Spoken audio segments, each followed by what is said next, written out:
In this video, we'll learn how to get started doing yoga. As you start your yoga journey, it's necessary to keep in mind how important your mental attitude is for success.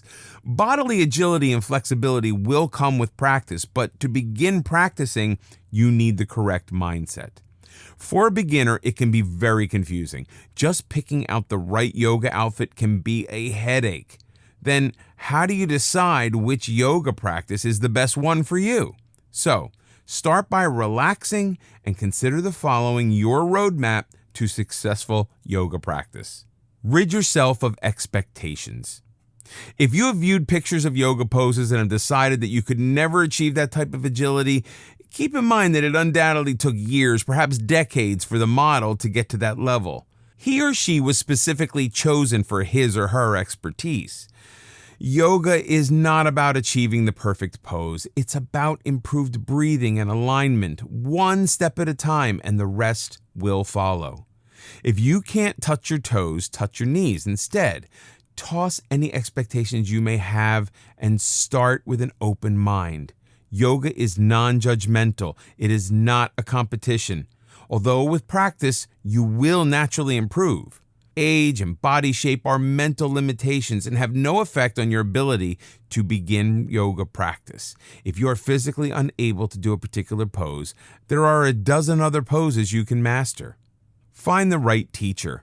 As you've probably figured out in high school and college, the right teacher can make a huge difference in any class. If you don't feel motivated and inspired by your yoga class, perhaps the teacher is wrong for you. This doesn't mean the teacher is bad in any way, but he or she is not helping you meet your goals. Consider whether the teacher is teaching things that you need to learn. Regardless of how good the teacher is, if he or she isn't helping you meet your needs, look for another one. Your best friend may rave about her hot yoga class, but if this isn't for you, you need to keep looking for another class. Perhaps you want something less physical and more spiritual. There are plenty of yoga teachers out there, and one will be just right for you. Are you moving toward your goal?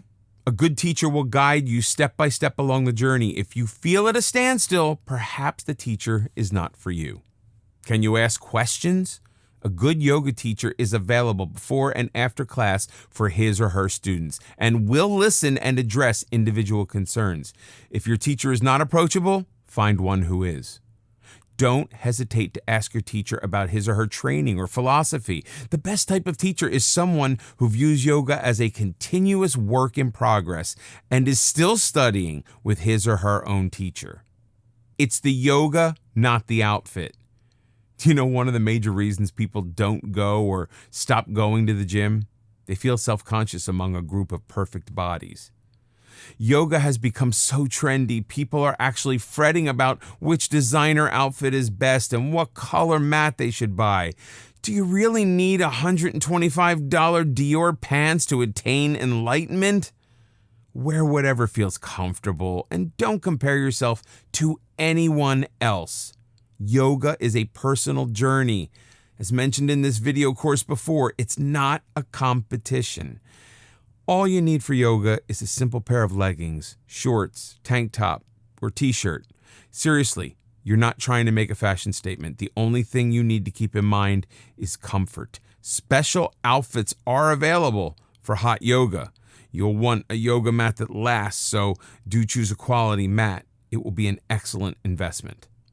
Some yoga classes can cost up to $20. This can add up, but it shouldn't be a deterrent to get started.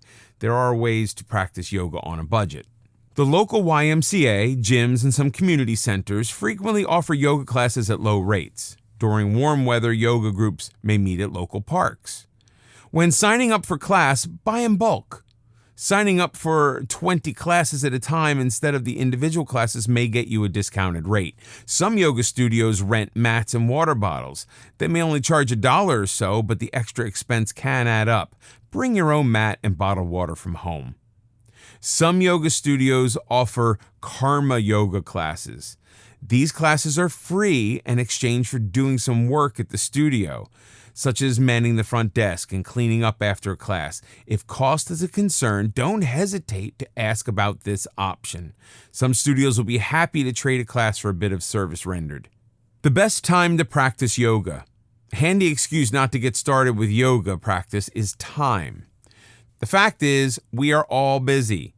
We all have the same 24-hour day. If we intend to accomplish something, we need to make time.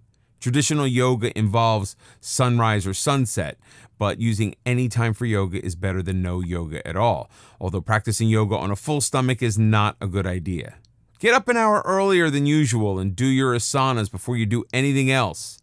It energizes and activates your body and mind in the best possible way. The physical poses get your body going while the breathing clears the mind. Yoga intentions. Some yoga teachers ask you to set your intentions at the start of the program. What exactly does that mean? Setting an intention is not needed for you to enjoy the benefits of your yoga sessions, but it can take them to a higher level. Setting your yoga intention brings yoga into your daily life. Yoga doesn't stop when the asanas are done. They are supposed to be at the beginning of your spiritual journey, not at the end. Yoga was originally developed as a spiritual quest. The rest simply followed. Intentions clarify your purpose in practicing yoga. It focuses on a personal quality that you wish to improve or enhance. Perhaps you hope for greater patience, awareness, or compassion toward others. Maybe you wish to let go of past hurts. Make that real in your mind. Your intentions are the bridge between your poses and the rest of your life. Yoga's not like walking out of the gym and forgetting about it until the next class. The mental practice should be part of your daily life. You will set your mind to make it real by keeping your intentions in focus. That is genuine spiritual elevation. Before you begin, talk to your doctor. It's true that anyone can practice yoga. However, you should discuss any possible limitations with your doctor before getting started. This won't prevent you from doing yoga, but it might simply limit a few movements to prevent injury. Your doctor might also have some ideas about which type of yoga is best for you. Having a doctor who is knowledgeable and supportive of yoga is a tremendous asset. Slow and easy does it. If yoga is a new experience for you, it is natural to be excited and jump right in. But the goal of yoga is not who can do the most poses in the least amount of time. Yoga is a slow and deliberate process. Each session should be devoted to making poses easier. Work at your own level of comfort.